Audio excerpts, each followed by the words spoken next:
Hello everyone, in this video I'm going to show you how to download video in CapCut PC. So after you finish editing the video, you are just going to click the export button in the top right corner,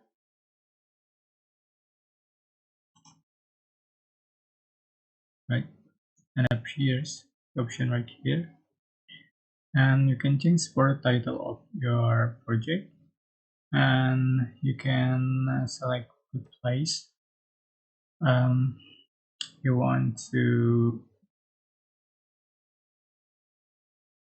places your exported,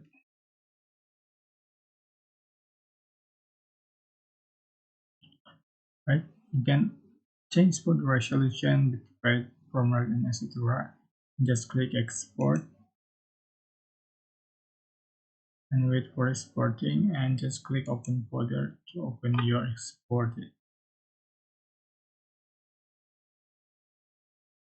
And here's so that's how you can download video from CapCut PC.